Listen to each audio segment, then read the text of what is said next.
നമ്മൾ focus number 1ലേക്ക് പോവുകയാണ്. വിനായകന്റെ അശ്ലീലത്തിന് മരുന്നില്ലേ എന്നതാണ് നമ്മളുടെ ചോദ്യം. കഴിഞ്ഞ ദിവസം അടൂർ ഗോപാലകൃഷ്ണനും യേശുദാസിനുമെതിരെ വളരെ മോശം ഭാഷയിലാണ് വിനായകൻ പ്രതികരിച്ചത്. നമുക്കറിയാം, വളരെ സീരിയസ് ആയ ഒരു ചർച്ച സമൂഹത്തിൽ നടക്കുകയായിരുന്നു. സിനിമാ കോൺക്ലേവിൽ പങ്കെടുത്തുകൊണ്ട് അടൂർ ഗോപാലകൃഷ്ണൻ പറഞ്ഞ വാക്കുകൾ അത് ദളിത് സമൂഹത്തിനെതിരായിരുന്നു, സ്ത്രീകൾക്ക് എതിരായിരുന്നു. ഈ രണ്ട് വിഭാഗങ്ങളെയും എതിർക്കുന്ന തരത്തിലുള്ള ഭാഷയും സംസാരവുമാണ് അദ്ദേഹത്തിന്റെ ഭാഗത്തു നിന്നും ഉണ്ടായത്. പോലീസ് കേസെടുക്കാൻ വകുപ്പില്ല എന്ന് നിയമോപദേശം തേടി അതിൽ നടപടികൾ എടുക്കാതിരിക്കുമ്പോൾ പോലും അതിൽ പറഞ്ഞ മോശം സന്ദേശം വലിയ രീതിയിൽ ചർച്ചയാവുകയും അത് സമൂഹം ഇഴകീറി പരിശോധിക്കുകയും നല്ല രീതിയിൽ ഒരു ചർച്ച നടക്കുകയുമായിരുന്നു. പക്ഷേ അതിനെ ഒക്കെ റദ്ദ് ചെയ്തുകൊണ്ടാണ് വലിയ അശ്ലീല പദപ്രയോഗങ്ങളോടുകൂടി വിനായകൻ ആ വിഷയത്തിൽ പ്രതികരിച്ചത്. ഇതേ അവസരത്തിൽ ഞങ്ങൾ ന്യൂസ് 18 ചാനൽ അതുമായി ബന്ധപ്പെട്ട് ഒരു വീഡിയോ ചെയ്യുകയുണ്ടായി. വിമർശനം എന്നത് അശ്ലീല പദപ്രയോഗമല്ല എന്ന ഉള്ളടക്കത്തിലാണ് ആ വീഡിയോ ചെയ്തത്. ഇന്ന് അതിലും വലിയ ഭീഷണിയുമായി രംഗത്തെത്തിയിരിക്കുകയാണ് ന്യൂസ് 18ലെ മുതിർന്ന അവതാരകയും ഡെപ്യൂട്ടി ന്യൂസ് എഡിറ്ററുമായ അപർണയ്ക്കെതിരെയാണ് ഇന്ന് വിനായകൻ ഭീഷണി മുഴക്കിയിരിക്കുന്നത്. ഇന്നലെ യേശുദാസിനും അടൂരിനുമെതിരെ ഇട്ട പോസ്റ്റിനെ വിമർശിച്ച നിലപാട് പറഞ്ഞ ന്യൂസ് 18 സോഷ്യൽ മീഡിയ പ്ലാറ്റ്ഫോമുകളിൽ അപർണ തയ്യാറാക്കി അവതരിപ്പിച്ച വീഡിയോയ്ക്ക് പിന്നാലെയാണ് കടുത്ത ഭീഷണിയുമായി വിനായകൻ പോസ്റ്റ് ഇട്ടിരിക്കുന്നത്. ഉച്ചയോടുകൂടി അപർണയുടെ ഒരു വീഡിയോയിലെ ഒരു ഭാഗം സ്ക്രീൻഷോട്ടായി പോസ്റ്റ് ചെയ്തിരുന്നു. അതിൽ ഒരു കാര്യവുമില്ലായിരുന്നു, ഒരു സ്ക്രീൻഷോട്ട് മാത്രം, ഒരു ഫോട്ടോ മാത്രമായിരുന്നു പോസ്റ്റ് ചെയ്തിരുന്നത്. അതിന് നിരവധി പേർ വിമർശനങ്ങൾ ഉന്നയിച്ചു. എന്താണ് ഇതിലൂടെ അർത്ഥമാക്കുന്നത് തുടങ്ങി കമന്റുകളൊക്കെ ഇട്ടു, ചോദ്യങ്ങളായി. അതിന് പിന്നാലെയാണ് ഈ പോസ്റ്റ് വിനായകൻ പിൻവലിക്കുകയും 1 മണിക്കൂർ തികയും മുൻപ് അപർണയ്ക്ക് കടുത്ത ഭീഷണിയുമായി ന്യൂസ് 18 കേരളത്തിന്റെ നിലപാടിനെ വിമർശിച്ച് വിനായകൻ പുതിയ പോസ്റ്റ് ഇട്ടിരിക്കുന്നത്. നാളെ 12 മണിക്ക് മുൻപ് അപർണയ്ക്കും അവരെ കൊണ്ട് അത് പറയിപ്പിച്ച മേലധികാരികൾക്കുമുള്ള മറുപടി നൽകും എന്നതാണ് ഏറ്റവും ഒടുവിലിട്ട പോസ്റ്റിലെ ഭീഷണി. എന്താണ് ഇതിലെ സാഹചര്യങ്ങൾ, എന്താണ് ഇതുമായി ബന്ധപ്പെട്ട് അപർണയ്ക്ക്, ഈ വീഡിയോ തയ്യാറാക്കിയ അപർണയ്ക്ക് പറയാനുള്ളത് എന്നൊക്കെ കേൾക്കാം. നമുക്കൊപ്പം അപർണ കുറുപ്പ് ചേരുന്നുണ്ട്. അപർണ, ഈ വീഡിയോയിൽ ഷോക്ക് ട്രീറ്റ്മെന്റ് കൊടുക്കണം എന്ന് പറഞ്ഞുകൊണ്ടാണ് അപർണ ആ വീഡിയോ അവസാനിപ്പിക്കുന്നത്. അതുവരെ ഉണ്ടായ എല്ലാ ചർച്ചകളെയും റദ്ദ് ചെയ്തു പോയി വിനായകൻ ഉയർത്തിയ വാദങ്ങൾ, അല്ലെങ്കിൽ വിനായകൻ പങ്കുവെച്ച ആ പോസ്റ്റ് അശ്ലീല പദപ്രയോഗങ്ങൾ എന്നതായിരുന്നു അതിന്റെ ഉള്ളടക്കം. ഇങ്ങനെ ആവർത്തിക്കുന്ന അശ്ലീല മറച്ചിൽ, അധിക്ഷേപം, അതിന് ഷോക്ക് ട്രീറ്റ്മെന്റ് വേണമെന്നതായിരുന്നു അതിന്റെ ഉള്ളടക്കം. അതിനുശേഷം അപർണയെ ടാർഗറ്റ് ചെയ്ത് ഒരു ഫോട്ടോ ഇടുന്നു. അതിന് പിന്നാലെയാണ് ഈ ഭീഷണി വരുന്നത്. മാധ്യമങ്ങളെ വിമർശിക്കുന്നവരെ ഭീഷണിപ്പെടുത്തി നിലയ്ക്ക് നിർത്താമെന്നതാണോ ഉദ്ദേശിക്കുന്നത്? എന്താണ് ഈ പോസ്റ്റ് കണ്ടപ്പോൾ അപർണയ്ക്ക് തോന്നിയത്? രേണുക, നമ്മൾ പലപ്പോഴും വാർത്ത കൊടുക്കുമ്പോൾ അതിന് വിരുദ്ധമായിട്ട് ഒരു പക്ഷേ രാഷ്ട്രീയ പാർട്ടികളാണെങ്കിൽ അതിന് എതിർത്ത അഭിപ്രായമുണ്ടെങ്കിൽ സൈബർ അറ്റാക്കുകൾ വരുന്നത് പുതിയ കാര്യമൊന്നുമല്ല. അങ്ങനെ പല ഘട്ടങ്ങളിലൂടെയും നമ്മളൊക്കെ കടന്നു പോയിട്ടുള്ളതുമാണ്. പക്ഷേ ഇതിനകത്ത് വലിയൊരു വിഷയമുണ്ട്. ഇത് പട്ടികജാതി പട്ടികവർഗ വിഭാഗക്കാർക്ക് വേണ്ടിയിട്ട് സംസാരിക്കുന്ന ഒരാളാണ് വിനായകൻ എന്ന, അങ്ങനെ ഒരു സ്വത്വബോധമാണ് വിനായകന് എന്ന് പറയുന്ന ഒരു പക്ഷമൊക്കെ ഒരു വശത്ത് നിൽക്കുന്ന സാഹചര്യത്തിൽ ഏതെങ്കിലും ഒരു ഘട്ടത്തിൽ ആ തരത്തിലുള്ള ഒരു നിലപാട് വിനായകൻ എടുത്തിരുന്നോ എന്നൊരു ചോദ്യമുണ്ട്. ദളിത് ആക്ടിവിസ്റ്റുകളുടെ പരാതി വിനായകനെതിരെയുണ്ട്. ദളിത് ആക്ടിവിസ്റ്റുകളായ സ്ത്രീകൾക്ക് നേരെ ലൈംഗിക ചുവയുള്ള പരാമർശങ്ങൾ, ഫോണിലൂടെ സംഭാഷണം നടത്തിയതിൻ്റെ കേസ് വിനായകനെതിരെയുണ്ട്. പരസ്യമായിട്ട് നഗ്നതാ പ്രദർശനം നടത്തിയതിൻ്റെ കേസ് അവിടെയുണ്ട്. അങ്ങനെ ഏറ്റവും ഒടുവിലാണ് അടൂർ ഗോപാലകൃഷ്ണനും യേശുദാസിനുമെതിരെ ഏതെങ്കിലും തരത്തിൽ നമുക്കൊരു സോഷ്യൽ മീഡിയയിലൂടെയോ അല്ലെങ്കിൽ ഒരു സാധാരണ മാധ്യമത്തിലൂടെയോ സാധാരണ പോലും പറയാൻ കഴിയാത്ത അത്ര മോശമായിട്ടുള്ള ഒരു പോസ്റ്റാണ് ഇന്നലെ ഇട്ടിരുന്നത്. ഇതിലൊരു വലിയ വിഷയം, ഈ പച്ച മനുഷ്യനായിട്ട് ഞാൻ പച്ചത്തെറി പറയുകയാണ് എന്നൊക്കെ പറയുന്ന വിനായകൻ, അല്ലെങ്കിൽ വിനായകനെ സപ്പോർട്ട് ചെയ്യുന്ന ഒരുപാട് ആൾക്കാരുമുണ്ട്. ഇതിനകത്ത് സംഭവിച്ചത് അടൂര് സിനിമാ കോൺക്ലേവിന്റെ വേദിയിൽ പറയുന്ന ഒരു വിഷയം, അത് ഒരു വലിയൊരു അധിക്ഷേപത്തിലേക്ക്, ദളിതർക്കെതിരായിട്ടുള്ള വലിയൊരു അധിക്ഷേപത്തിലേക്ക് പോവുകയാണ് എന്ന് ചൂണ്ടിക്കാണിച്ചുകൊണ്ട് പുഷ്പാവതി പൊയ്പാടത്തിന് പോലെയുള്ള ഒരു ഗായിക എഴുന്നേറ്റ് നിന്ന് വിരലുയർത്തി ഇതാണ് എന്ന് പറയുന്ന ഒരു സംഭവം. അതിനൊപ്പം ഒരു കേരള സമൂഹം മുഴുവൻ നിൽക്കുന്ന ഒരു സാഹചര്യം, ചർച്ച ചെയ്യപ്പെടുന്ന ഒരു സാഹചര്യം. അങ്ങനെ അടൂർ ഗോപാലകൃഷ്ണനെ പോലെ ഇത്രയും മുതിർന്ന ഒരു ചലച്ചിത്രകാരൻ കേരളത്തിൽ വിമർശിക്കപ്പെടുന്ന ഒരു സാഹചര്യത്തിൽ നിൽക്കുമ്പോഴാണ് ആ വിമർശനം എന്തുകൊണ്ടാണ് അടൂർ പറഞ്ഞതിൽ സാങ്കത്യമില്ല, ഈ തരത്തിലല്ല, ഒരു ജാത്യാധിക്ഷേപമല്ല നടത്തേണ്ടതെന്ന് പറയുന്നിടത്ത് അടൂരിനെ കുറ്റം പറഞ്ഞുകൊണ്ട് വിനായകൻ നടത്തിയ ഒരൊറ്റ പോസ്റ്റ് കൊണ്ട് അടൂരിനെ വിമർശിച്ചവർ പോലും തലയിൽ കൈവയ്ക്കുന്ന സാഹചര്യമുണ്ടായി. അപ്പോൾ ഒരാൾ ചെയ്യുന്ന നിലപാട് അയാൾ പറയുകയാണ് ഞാൻ ഇതിനെ പ്രതിനിധീകരിച്ചാണ് ചെയ്യുന്നത് എന്ന് പറയുമ്പോൾ അവർക്ക് ദോഷമായിട്ട് വരികയാണെങ്കിൽ എന്താണ് ചെയ്യേണ്ടത്? അയാൾ ഒരു പൊതുശല്യമായിട്ടാണോ പറയേണ്ടത്? അതോ അയാൾ ആ വിഭാഗത്തിന് വേണ്ടി നല്ല കാര്യങ്ങൾ ചെയ്യുന്നു എന്നാണോ പറയേണ്ടത്? ഇതാണ് നമ്മൾ വീഡിയോയിൽ പറഞ്ഞത്. ഇങ്ങനെ അസഭ്യം പറഞ്ഞുകൊണ്ട്, അശ്ലീലം പറഞ്ഞുകൊണ്ട്, ഒരുപക്ഷെ അതിലും മോശമായിട്ടുള്ള വാക്ക് വേണം, അങ്ങനെ പറഞ്ഞുകൊണ്ട് ആണോ ഈ വിഷയത്തെ അഡ്രസ്സ് ചെയ്യേണ്ടിയിരുന്നത്? യേശുദാസിനെതിരെ അടൂർ ഗോപാൽ, യേശുദാസൊക്കെ വലിച്ചു കൊണ്ടുവരികയാണ് ഈ വിഷയത്തിനകത്ത്. മുൻപത്തെ ജീൻസ് പരാമർശത്തെയൊക്കെ ഇന്നലെ ഏത് തരത്തിലാണ് വിനായകൻ പരാമർശിച്ചതുള്ളത്, വിനായകൻ ആ പോസ്റ്റ് പിന്നെ വലിയ തരത്തിലുള്ള പ്രതിഷേധം ഉണ്ടായപ്പോൾ എഡിറ്റ് ചെയ്യുകയാണ് ഉണ്ടായത്. അല്ലാതെ ആ പോസ്റ്റ് അവിടെ ഇടുകയല്ല ചെയ്തത്. പഴയ എഡിറ്റ് ഹിസ്റ്ററിൽ ആ പഴയ പോസ്റ്റിന്റെ അല്ലെങ്കിൽ സർക്കുലേറ്റ് നടക്കുന്നുണ്ട് ഏത് തരത്തിലുള്ള ഭാഷയാണ് ഉപയോഗിച്ചതെന്നുള്ളത്. അങ്ങനെ ഒരു വലിയ പ്രതിഷേധം ഇടതുപക്ഷ സൈബർ ഹാൻഡിലുകളിൽ നിന്ന് പോലും, ഒരുപക്ഷെ വിനായകൻ പ്രകടമാക്കുന്ന രാഷ്ട്രീയം ഇടത് രാഷ്ട്രീയമാണ് എന്ന് വിനായകൻ പലപ്പോഴും ഉറക്കെ വിളിച്ചു പറയും. അതേസമയം ബി എസിന്റെ വിലാപയാത്രയുമായി ബന്ധപ്പെട്ട് വിനായകൻ ഇട്ട പോസ്റ്റ് അത് വലിയൊരു വിവാദത്തിലേക്ക് ഇതിനകത്ത് തന്നെ അത് സൃഷ്ടിക്കുകയൊക്കെ ചെയ്ത സാഹചര്യമുണ്ട്. അങ്ങനെ എല്ലാ രാഷ്ട്രീയ പാർട്ടികളുടെ ഭാഗത്തു നിന്നും പലതരത്തിലുള്ള എതിരഭിപ്രായങ്ങളൊക്കെ വിനായകന്റെ ഇത്തരത്തിലുള്ള പോസ്റ്റുകൾക്കും ഒക്കെ എതിരെ ഉണ്ടായിട്ടുള്ളതാണ്.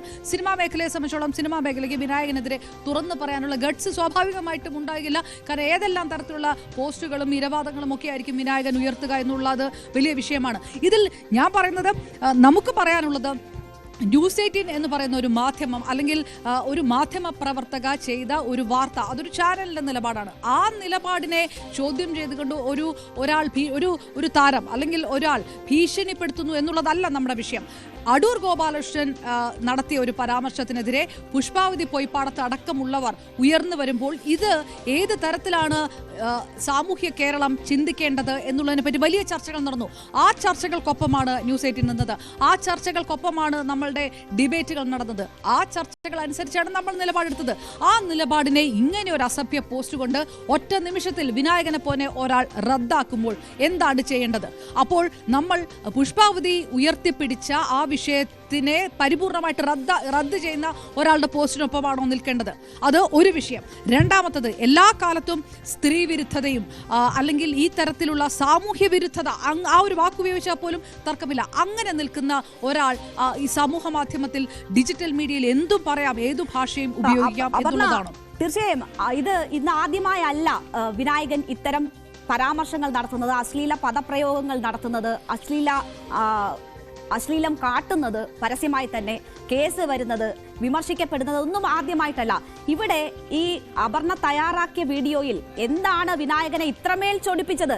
ഒരു ചാനലിനെതിരെ ഭീഷണി മുഴക്കാൻ, അവിടുത്തെ മാധ്യമ പ്രവർത്തകയ്ക്കെതിരെ ഭീഷണി മുഴക്കാൻ എന്താണ് ഇത്രയും ചൊടിപ്പിച്ചത്? വിനായകൻ ഉപയോഗിക്കുന്ന ഭാഷയിൽ ഒരു വിമർശനം നേരിടേണ്ടി വന്നോ വിനായകൻ? അല്ലല്ലോ.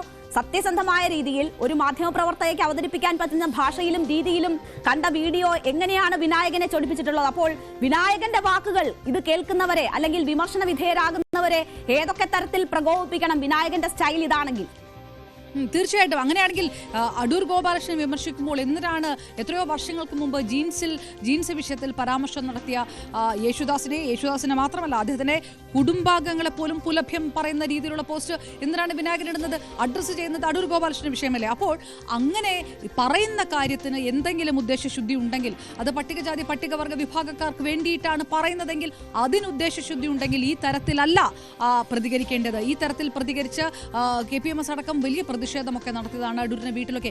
ഇത്തരം പ്രതിഷേധങ്ങളെ പോലും റദ്ദാക്കുന്ന രീതിയിലുള്ള ഒരു നിലപാട് വിനായകന്റെ ഭാഗത്തു നിന്നുണ്ടാകുമ്പോൾ എങ്ങനെയാണ് വിനായകൻ അതിനനുകൂലമായിട്ടുള്ള ഒരു നിലപാടെടുക്കുന്ന ഒരാളെന്ന് പറയാൻ കഴിയുക?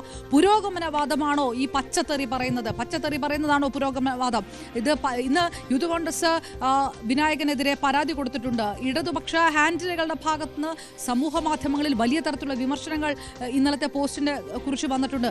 നമ്മൾ ഇതാണ് ചൂണ്ടിക്കാണിക്കുന്നത്. നമ്മൾ ഇത് പറയുന്നത് ഒരു വ്യക്തിയുടെ നേർക്കല്ല, ഒരു വ്യക്തി എന്ന ഒരാളുടെ ഭാഗത്തെ കുറിച്ചല്ല, ഒരു കോസിനെ നശിപ്പിക്കുകയാണ്. അത് ഈ കഴിഞ്ഞ ഒരാഴ്ച രാഷ്ട്രീയ കേരളം, സാമൂഹിക കേരളം, സാംസ്കാരിക കേരളം ചർച്ച ചെയ്ത ഒരു വിഷയമുണ്ട്. സിനിമ കോൺക്ലേവ് എന്നൊരു വേദിയിൽ അടൂരിനെ പോലെ ഒരു മുതിർന്ന ചലച്ചിത്രകാരൻ ഇങ്ങനെ ഒരു കാര്യം പറയുമ്പോൾ അത് ചർച്ച ചെയ്യപ്പെടേണ്ടത്, അത് ആരോഗ്യപരമായി ചർച്ച ചെയ്യപ്പെടേണ്ടതാണ്. പുഷ്പാവതി പൊയ്പ്പാടത്ത് ഇതിനെക്കുറിച്ച് ചോദിച്ചപ്പോൾ എനിക്കറിയില്ല പുഷ്പാവതി എന്ന് പറഞ്ഞ അടൂരിനെതിരെ എത്രയോ വലിയ പ്രതിഷേധങ്ങൾ നടത്തുകയും ചെയ്തു. അത് സമചിത്തതോടുകൂടി ആ പ്രതിഷേധങ്ങളെയാണ് കേരളം കാണുന്നത്. കാരണം ഇതൊരു മാറിയ കാലമാണ്. അതിലെ ഏറ്റവും വലിയ പ്രതിഷേധം ആ സദസ്സിൽ എണീറ്റ് നിന്ന് ആ നിമിഷം തന്നെ പ്രതിഷേധിക്കാനുണ്ടായിട്ടുള്ള അവരുടെ ആ പ്രതിഷേധം അതായിരുന്നു ഏറ്റവും വലിയ പ്രതിഷേധം. അവിടെ മറ്റാർക്കും തോന്നിയില്ല അങ്ങനെ ഒരു പ്രതിഷേധം ഉയർത്താൻ. അതിനുശേഷം എത്ര ആരോഗ്യകരമായ ചർച്ചകൾ ഇതിലുണ്ടായി, ഏതൊക്കെ തരത്തിൽ ഇതിന്റെ തെറ്റുകുറ്റങ്ങൾ കേസെടുക്കാൻ പറ്റില്ല എന്ന നിയമോപദേശമാണ് പോലീസിന് ലഭിച്ചത് എന്നതാണ് മനസ്സിലാക്കുന്നത്. പക്ഷേ അതിലെ യഥാർത്ഥ തെറ്റുകൾ എന്ന് ചൂണ്ടിക്കാണിക്കുന്ന എത്ര പ്രതികരണങ്ങൾ ഉണ്ടായിട്ടുണ്ട്. ആ രീതിയിൽ ആ വിഷയം ഇഴകീറി പരിശോധിച്ചുകൊണ്ടിരിക്കുമ്പോൾ അതിനുശേഷവും വന്ന് മാധ്യമങ്ങളോട് കൂടി അതിനേക്കാൾ വലിയ മോശം ഭാഷ അധിക്ഷേപങ്ങൾ ഈ മഹത് വ്യക്തി നടത്തുമ്പോൾ അതിനെയും ഇഴകീറി പരിശോധിക്കുകയാണ്, വിമർശിക്കുകയാണ്. ആ ഘട്ടത്തിലാണ് ആ ചർച്ചയൊക്കെ പാടെ റദ്ദ് ചെയ്യുന്ന തരത്തിൽ ഇനി നിങ്ങൾ എന്റെ അശ്ലീലം ചർച്ച ചെയ്യൂ, മറ്റേ ചർച്ച നിർത്തൂ എന്ന തരത്തിൽ ഒരു പോസ്റ്റ് വിനായകന്റെ ഭാഗത്തു നിന്നും ഉണ്ടാകുന്നത്. അപ്പോൾ എന്താണ് ചർച്ചകളെ വഴിതിരിച്ചു വിട്ടത്, എന്താണ് ആ വ്യക്തി ഉദ്ദേശിച്ചത് എന്ന് മനസ്സിലാകുന്നില്ല. എല്ലായ്പ്പോഴും ഇത്തരം ചർച്ചകൾ ഉയർന്നു വരുമ്പോൾ അതിനെ റദ്ദ് ചെയ്യുന്ന തരത്തിൽ കുറെ അശ്ലീല പദപ്രയോഗങ്ങൾ നടത്തി നിങ്ങൾ മറ്റ് ചർച്ചകളൊക്കെ മാറ്റിവെക്കൂ, ഇനി എന്റെ അശ്ലീലം ചർച്ച ചെയ്യൂ എന്ന ഒരു സന്ദേശം സമൂഹത്തിന് കൊടുക്കുകയാണ്. എന്നിട്ട് എന്തോ മഹത് കാര്യം ചെയ്തു എന്ന് സ്വയം അഭിരമിക്കുക കൂടിയാണ് ഈ നടൻ.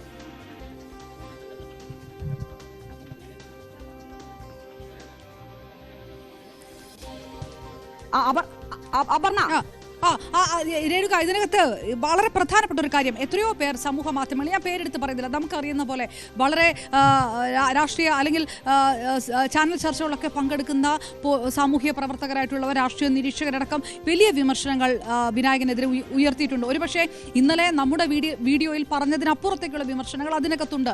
ഏതെങ്കിലും തരത്തിലുള്ള ഒരു പ്രതികരണമോ വിമർശനമോ അല്ലെങ്കിൽ ഇതുപോലെയുള്ള ഒരു പോസ്റ്റോ വിനായകന്റെ ഭാഗത്തുനിന്നുണ്ടായിട്ടില്ല. അപ്പോൾ ഒരു സ്ത്രീ ആയതുകൊണ്ട് ഈ വീഡിയോ അവതരിപ്പിച്ചത് എനിക്ക് വളരെ ഉറപ്പുണ്ട് രേണുക, ഒരുപക്ഷെ ഈ വീഡിയോ അവതരിപ്പിച്ചത് നമ്മുടെ ചാനലിലെ ഒരു പുരുഷ ജേർണലിസ്റ്റ് ആയിരുന്നെങ്കിൽ ഒരുപക്ഷെ വിനായകന്റെ ഭാഗത്തുനിന്ന് ഈ തരത്തിലുള്ള ഒരു മറുപടി ഉണ്ടാകുമായിരുന്നു എന്ന് പോലും സംശയമുണ്ട്. കാരണം എല്ലാ കാലത്തും സ്ത്രീ വിരുദ്ധതയാണ് വിനായകൻ എന്നതാണ്. മനോനില പരിശോധിക്കണമെന്ന് ആവശ്യപ്പെട്ടാണ് ഇപ്പോൾ യൂത്ത് കോൺഗ്രസ് നേതാവ് പരാതി നൽകിയിരിക്കുന്നത്. അപ്പോൾ അതിനെതിരെ ഒരു പരാമർശവുമില്ല, അല്ലെങ്കിൽ അത് വിനായകനെ ചൊടിപ്പിച്ചിട്ടില്ല. അപർണ സൂചിപ്പിച്ചതുപോലെ അപർണയുടെ വീഡിയോ ആണ് ചൊടിപ്പിച്ചിട്ടുള്ളത്, അപർണയുടെ ഫോട്ടോയാണ് എടുത്തിടുന്നത്.